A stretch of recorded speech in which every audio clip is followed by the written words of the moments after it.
All right, so hello and welcome to the Black Tower. And I'm the Sorcerer Monasul. Tonight um I want to talk about tips for successful magic. Now, in life there are so many. You'll read books upon books about, you know, oh, this is how you achieve successful magic. This is how you make your magic work. Uh, you'll hear plenty of practitioners who try to sell you their services, uh, saying it's successful and so forth and so on. Well, they are successful. A lot of it does work, but let's say that you're the average Joe. You're just a normal person, not necessarily non-magical, but let's just say you're not one of these people way up there in the occult community. And let's say you want to make your magic pop. Let's say you want to see it just grow some fucking wings, a pair of balls, and some horns, and go fuck the shit out of your desire and manifest the hell out of it. How can we do so? Well, I'm glad you're watching this because let me see if I can't break this down for you in a really, really, really stupidly simple manner. Okay, so a lot of the times what we find is that we are individually separated. Our mind and our actions are not one and the same. Okay, so how do we combat that? How do we fight that? Because we can have desires and wants. Hey, brother, we can have desires and wants, but if we don't know how to balance the forces within us, you know, how are we supposed to achieve our desires, our goals? Hey, Emperor, if y'all, pardon me, hello and welcome to all who joined the channel and are watching this while I'm doing this live. Forgive me, I'm not being rude. I'm gonna go ahead and make the video, and then at the end, if you have any questions or anything, if you have any ideas, go ahead and throw them out there, and I'll get to it at the end of this. All right. But with that being said, is the volume okay? Really hope it is. Uh, anyway, so first things first, we need to make sure that our mind, our emotions, our desires, and everything else are in alignment. How do we do so? Well, you have to somewhat be able to enter into a trance-like state. Now, what's a trance-like state? Everybody's like, oh, you have to be able to meditate and it has to be perfect and this, that, and the other. Not true at all. All you have to be able to do is sit there, breathe, center. Because when you breathe in like that, you're energizing the lungs and the blood cells and stuff. But now, what's also happening is that oxygen is going to the brain. Now, this is a scientific part of it. But what's actually happening is breathe in real deep. All of a sudden, you'll feel like this pressure right here. And it's not really pressure, but you'll feel it. Now, that is your mind trying to enter into a calm state. And that's what we're after, okay? So we breathe in real deep, breathe out the mouth fast, slow, however you want to do it. But all the energy then sinks down to the heart level. This is the next step. Now, why is this so important? Because this has to be clear. You're not thinking one thing or another. You're not thinking what you're wanting. You're not thinking about the outcome. You're not doing any of those things. The only thing you're doing is going at it with a clear mind. Now, some people they say, "Oh, I can't clear my mind, or I can't get it to stop running," and so forth and so on. Well, that's fine. At first, you may not be able to. This might take some time. Meditate until you're able to actually do it. However, for the sake of argument here, breathing exercises are the key to clearing the mind. Also, it comes from a place of where do you come from with your magic? Are you trying to do it because you're angry? Are you trying to do it because you're in severe need of something like right away, like something's gotta, either you need immediate protection, you need immediate money, some emergency, something like that. Um, no matter what you do, you need to push all that to the back of your head because things are going to happen one way or another. Okay, and sometimes there's nothing we can do about that. Sometimes it's just going to happen. But even with those situations, even with these things coming up, That still does not mean that you're powerless. It still doesn't mean that you're not able to have what it is you actually are seeking, what you're actually desiring, what you're actually wanting. But the key to this is to clear your mind. You know, even if you have to sit there and breathe and stare at a candle flame for 10 minutes just for your mind, the only thing it's thinking or seeing at all is that candle flame, go for it. Whatever it takes to be able to do that. Well, hell yeah, man, there you go. Okay, well, Emperor. Okay, so a candle, because this is quite simple for people who are just beginning. So take a candle, light it. The idea is breathe in, breathe out slowly until it almost feels as if you and that candle are one. But now what you're doing is you're paying attention to the flame. And then close your eyes, and when you see the candle flame in your mind's eye, this is called developing sight. Okay, when you can visualize it in your mind without seeing it with your eyes, this is what they call or refer to as true sight, which it's key towards manifesting your desires, your wants, etc., etc., etc. So anyway, so instead of focusing in on the candle, if you can see the flame in your eye, in your mind's eye, open your eyes and look just above the candle. You'll see a ray of light shooting up. This is what I like to refer to as a door to the mental or the astral plane. Now all you have to do is follow it with your eyes to the very top where it looks like it turns into a V, like it splits. This is the door, literally, okay? And then once you reach that point, you're supposed to close your eyes and let whatever images come through. Now, this is entering the astral plane using a candle. This is how you would do that. However, in this video for how the tips and tricks of manifesting your desires for magic and how to make it work, that's just a method for visualization and entering into the state. But you want to breathe, center, all this other stuff, clear your mind. A lot of the reasons, like I was saying, that things don't work is because you got too much shit in your head. You got way too much on your mind. For example, if I went to work back when I could, I'd come in and I'd be so tired, so worn out. Oh, you're welcome. I'd come back in and I'd be so tired, so worn out. And half the time I didn't feel like doing shit, not even eating, Like I'd come in, the wife would make me a bath, and the first thing I'd do is go take a bath, come out, and I'd fall asleep sitting in my chair. And I'd have to get up at like 4:30, 5 o'clock in the morning, do it again, and this is about 10, 10:30, 11 o'clock at night when I was coming in, you know. And I would find myself, because at this time I was also having to learn how to practice magic, or not practice magic. Holy shit, I'm so messed up with that. But, I was having to find time for my own personal practice. And so I would try to wake up 30 minutes before the time that I would normally have to.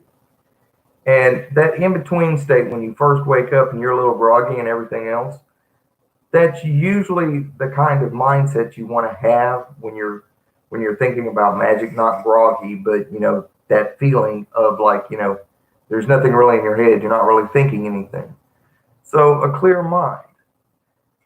As far as intention and things of that nature go, your intentions are great and fucking dandy. But when you're approaching spell work or rituals or anything like this, you want to imagine yourself as an empty cup. Before you ever start to cast your circle, before you ever went to summoning anything, before you light your candles for any of that crap, you need to make sure you're completely clear and empty, okay? You have no intention, no thoughts, no feelings, none of that crap. You're just there, and you're about to get about doing your thing. You're going to go out, casting your circle, whatever you're going to do. Yeah, they are.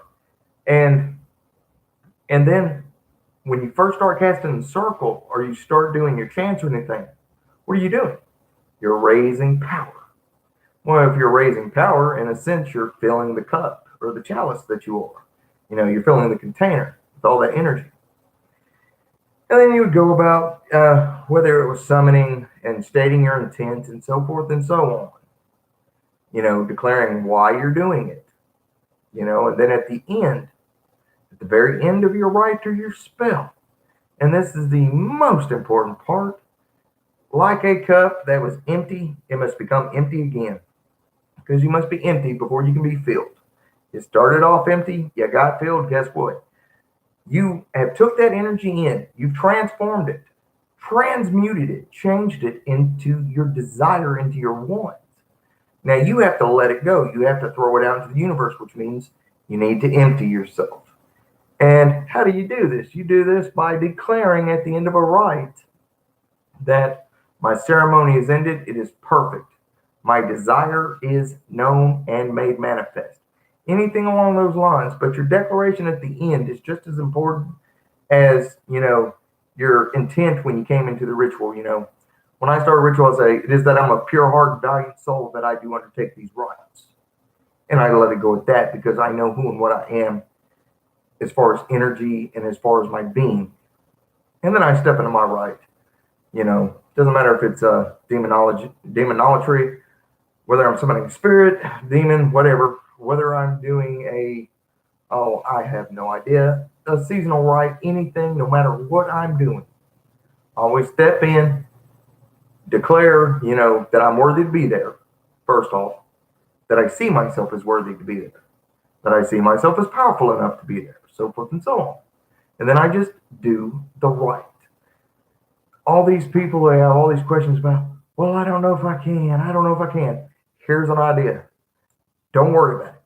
Don't even think about whether you can or you can't, whether you should or you shouldn't, whether you, any of that crap.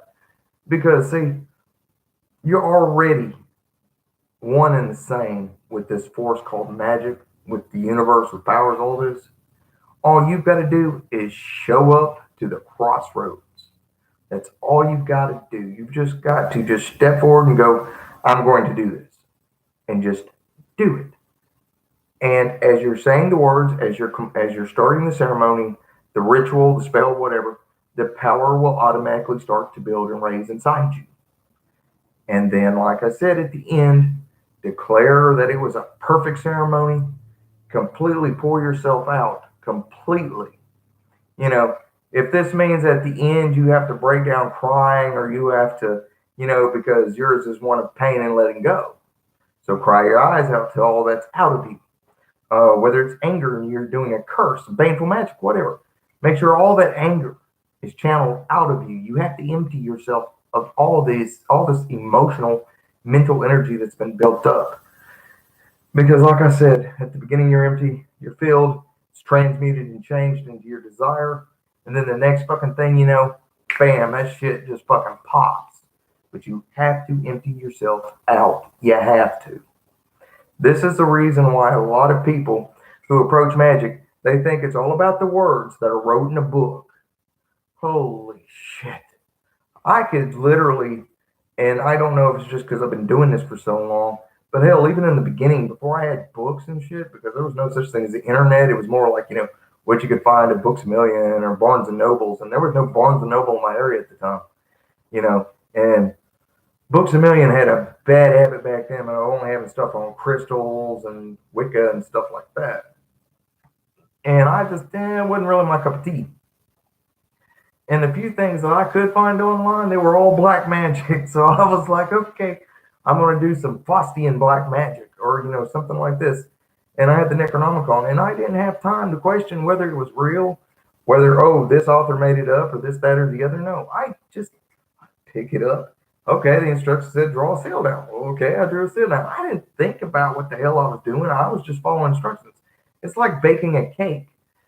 Yeah, there's a perfection aspect to it, but you don't need to get carried away with that. You just need to get carried away with actually putting yourself out there, taking the chance.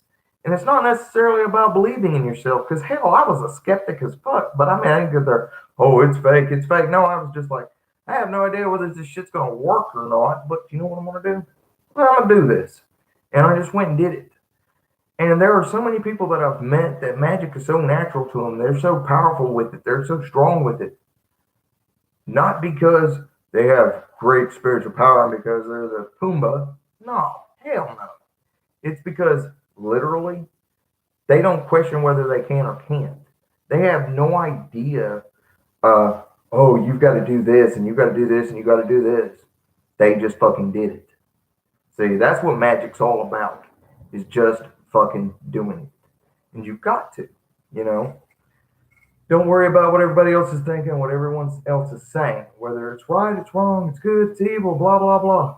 Man, that is their fucked up world, not yours. Yours just needs to be, as guilt free as possible. And what do I mean by guilt free? Uh, that that judgmental bullshit. Let that go. Whether right or wrong, black or white. Hell, magic has no color. Magic is all the colors. And not only is it just all the colors, but please, okay, think of it this way. If the Big Bang really happened, if something just blew up and the universe came into being, that was a magical motherfucking act. Did that force have to stop and think, I don't know if I can do this. I don't know if I should do this. I don't know if I believe in myself. Fuck that. Shit just blew the fuck up. It just fucking came into being. And science can later on fill us in on all the details. Like, well, it was because of the gases and blah blah blah, and it was the right this and the right that. Who gives a fuck? It just fucking works. It's just you just got to put yourself out there. You got to quit worrying about what everybody else is doing. You got to quit. Do not hold yourself up to somebody else. Like, I've known people throughout my life. They like sit there go, oh man, dude, you fucking got this, man. I've seen shit happen, blah blah blah around you, and they hold themselves back because they think they're not good enough, they're not worthy, that whatever. And I'm just sitting there going, seriously, man, you got all this fucking energy because I can feel it. And I'm just like, dude, you just need to like let all that judgmental shit go and just fucking do it. Just do the magic. Say the words, do it. And I would sit back and lead them and just be like, just go up there, see what happens. And then they'd be like all astonished and shit. And then they'd go home and try it by themselves and go, it just didn't feel the same like when you were there. And I'm like, it has nothing to do with me being there. It has everything in the world to do with all the parts coming together, and the parts are inside each and every one of us. You have got to fucking believe in yourself. And if you can't believe in yourself, fuck it. Just do it and just see what happens. Let the magic make you a believer, because that's how it worked for me. I didn't know any of this shit was real until I was just like, I'm gonna draw some seals here. Yeah. Holy shit, what does it sound like a train in my fucking bedroom? And there's no train, man, it's not even a train 150 miles away. What the hell? You know? And everybody has different experiences for what they're doing and how they do it.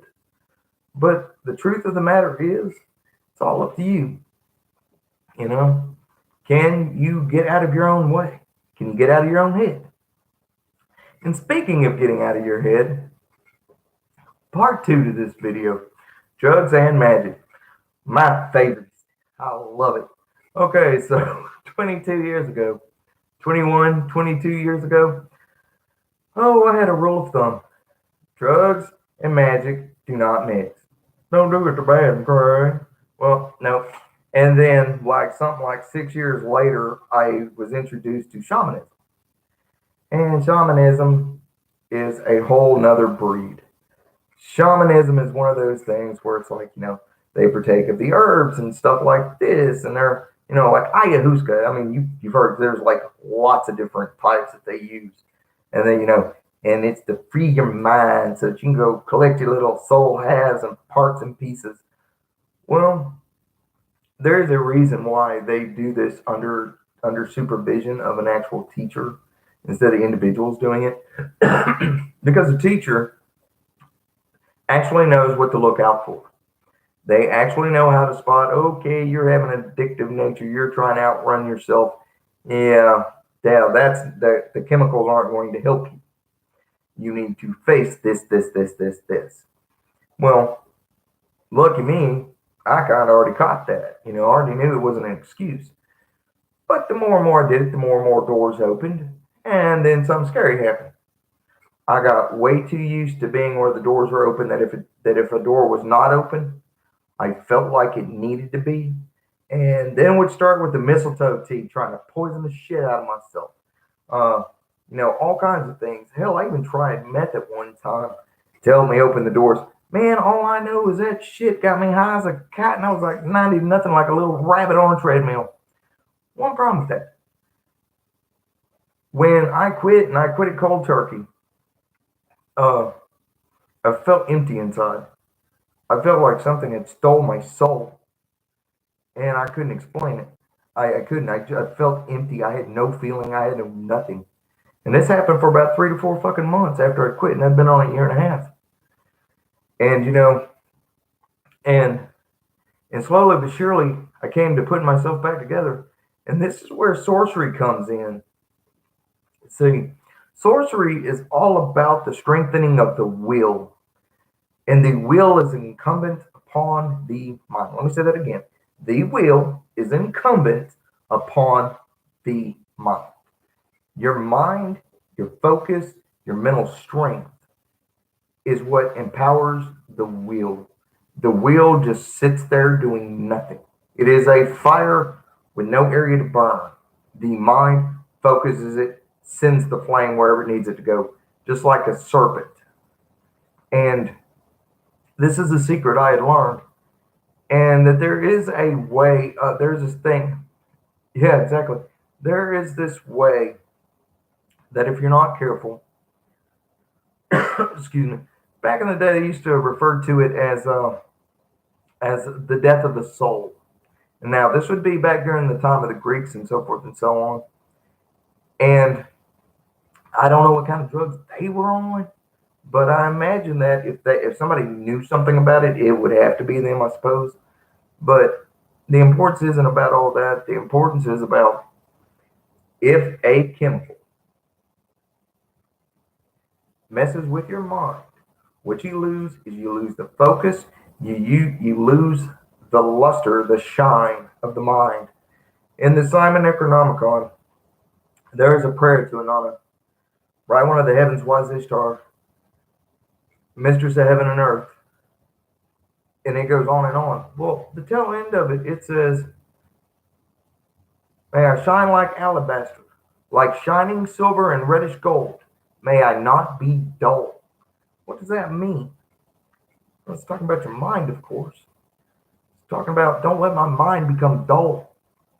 Because imagine a normal person and then imagine a person with dementia or Alzheimer's, and you get the idea of what I'm talking about. This is where the glow and the shine comes from, and you can see the difference in them. Well, then you take people who have been smoking weed forever and a day, they're, oh, I'm fine, I can do magic on it, blah, blah, blah. But somehow, some way, most of them are kind of missing that fire after a while. Because if they cannot control, if they cannot work their magic without it, how do they work it with it? Now, this isn't to bash people who like weed. Everybody has a poison, as you were, do as you will, I'm not judging, I'm just saying. But if anything that you're putting in your body causes you to lose focus, mental acuity, you need to look at what you're doing, because it may emotionally calm you down. It might make you feel really good. Like I love the fact that with the physical problems I have, that I have a doctor that prescribes me something. Yeah, it's a really great idea for me to take the least amount of those as possible, because I like to be focused. I like to be able to sense energies and spirits on my own without getting it confused with like a body buzz or an energy buzz. For anybody who's taken, any form of medical narcotics or taking anything of that nature, even psych meds, they know exactly what I'm talking about here. Now, I'm not saying go out there and quit taking your psych meds for the love of the gods. If your doctor's got you on this shit, take it. But what I am saying is that when you're doing your magic, if you have to be on these things, great. But while you're doing these things, try to be aware of the difference between the energy that is built and raised from your medicine and the energy built and raised from your spirit as you inflame yourself. Because, see, we are all living flames, okay? You think of a star in the sky, and I love going outside and seeing beautiful stars. I think they're fucking gorgeous. But every now and then I have a moment when I'm outside where I'm like, I'm one of those. And not one that's in the sky either. I'm just like sitting there going, I'm one of those. I shine that bright. I burn that so hot that it's cold, that's frozen. That's me.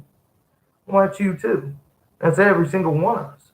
And for the motherfucker that steps up and says, "Oh, you ain't magical," you know what? That's motherfucker not magical. That person needs to get the fuck back. Because maybe I took a little bit from Aleister Crowley with that every man and every woman is a star. Maybe I took a lot of that. Maybe I took a lot of chaos magic and a lot of high magic and so forth and so on and mixed it together. But I found a system that worked for me. And it's like, I have friends and people that I absolutely love and adore. And, I know that I am what I am, and I know who I am, and I know what I'm about, what I'm not about. But I spend my time building up my friends or people I just meet who actually, honestly, they're not looking for me to pick them up and carry them. They're just looking for somebody just to believe in them, and that's what you've got to do. When you see somebody that needs a hug, fucking hug them. Fuck it, man. And then, of course, you got to be careful because some people can look like they want a hug. They don't want you to touch them. So you got to know the difference. And that's a little bit of humor, but that's my point. You need to be able to tell the difference. And, you know, and I don't know how else to actually say that. I really don't because these are the keys to success and magic and, in making your spell work, your ritual work to make it all work, all of it. So let's go back down through the basics because I know I've talked a lot, but first off, it's all about the mind. It's about clearing the mind, getting out of your head, and not by via drugs. Just get out of your head, get out of your own way. Whether it's a chant, whether it's meditation, whether it's whatever, use it to get out of your own head. Second thing, don't question it, just do it. Just do the ritual, do the work, because let success be your proof. You know, that's all I can say about that. And then if you're on medications and stuff, and you think that that's getting in your way, like I was saying, just learn to tell the difference, because we all have different tides, different energetic tides, just like the moon. We all have these different energetic tides. So it's just about being aware of your own independent tides. Well, I think I've talked about enough. I'm going to go up here real quick and see if I have any questions. Uh, Emperor says, I'm a beginner in witchcraft and magic, but just started doing candle magic about 9 months on and off. Sweet.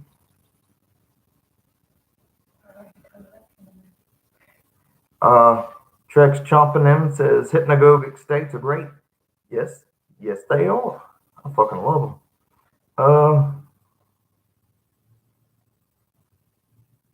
Emperor says, when I'm in my room, I hear crackling sounds. I think it's my deities or spirits letting me know. What do you think? Emperor, when it comes to things like that, it's not that I'm not a believer or that I'm any of this other stuff. It's not really like that. But for example, if you hear crackling, you need to find out, make sure it's not coming from a wall outlet or, a light overhead or something like that, because sometimes it does happen. Now, sometimes, yes, it can be a spirit and stuff like that, but that's typically not how they manifest unless there's some kind of imbalance. Now, for you, and then they might manifest like that. So I'm giving a general overall. I'm not saying your case because I'm not really certain, brother. Not around you.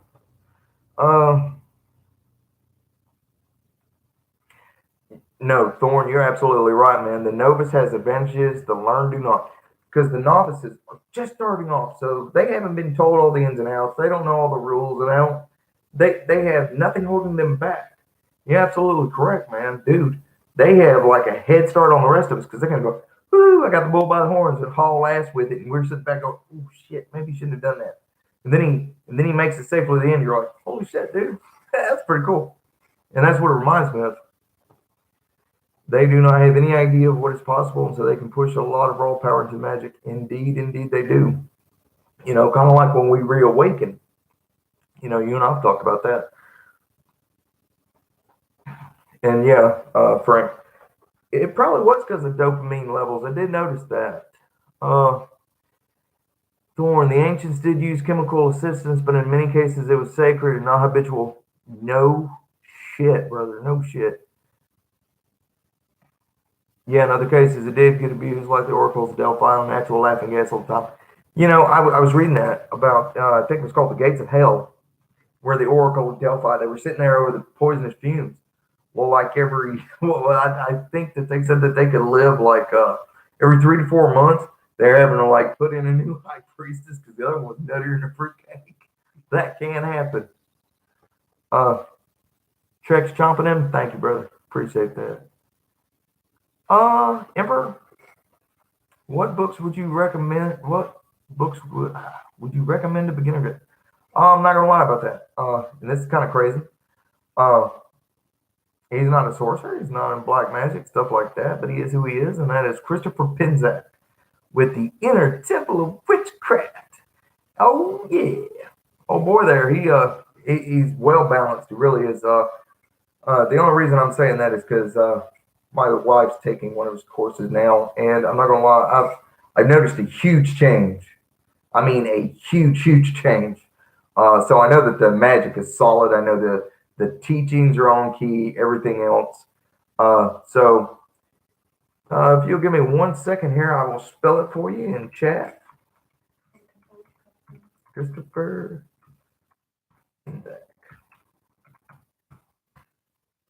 There you go, brother. And it's called the Temple of Witchcraft series. And I've got the wife in the background trying to point this out to me. Like I haven't heard this for the last however many years. But no, seriously, you're very, very welcome, brother. Anything bodice, man, is well worth for the beginner. It really is. Now, he goes through different grades and everything else. So you want to start from the beginning, the Inner Temple of Witchcraft, and then so forth and so on. But I think for a beginner, I think somebody who's a beginner but yet truly wants to learn magic, dude, Christopher Pinzak all the way. Now, if you were into like, let's say you just wanted to learn chaos magic, black magic, something like that, definitely point you in another direction. But you look like you're trying to come at it from a balanced level. So I will say Christopher Pinzak by far. Okay, well, brothers, I thank you all for being here tonight, and for any other viewers stopped in. Until next time, peace, blessings, and power. Hoorah!